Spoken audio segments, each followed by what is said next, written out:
I had reached a point where I was completely burnt out.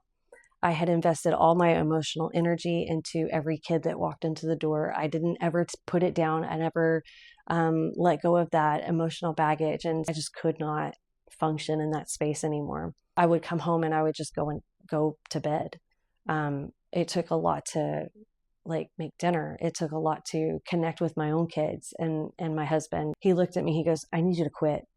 You need to quit." And I said, in tears, I said, "I can't, I'm under contract."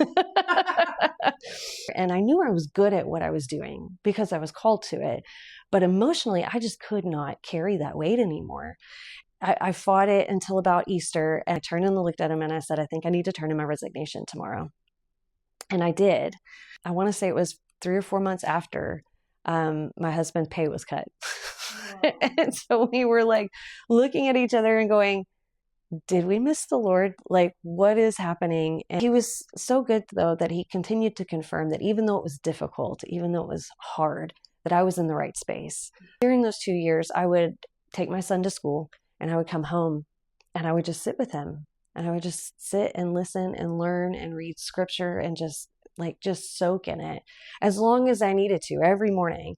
I wrote 2 devotionals and a children's book during that time. But I also had a book that I knew I was going to write about just surviving domestic violence. It was about child loss. It was about a lot of heavy things. And I think the Lord knew that I needed that space to be able to really process, because we were going through that crushing of what we thought this time away from teaching was going to look like. It took that space. Like, I needed that space. And not only did he heal me from that burnout, but he healed me through other things that I didn't even realize were still hanging around.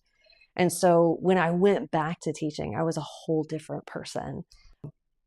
I needed to be healthy and I needed to be whole and I needed to be there to be present for those kids. And then I also needed to learn how to put those things down when I came home to my husband and to my kids.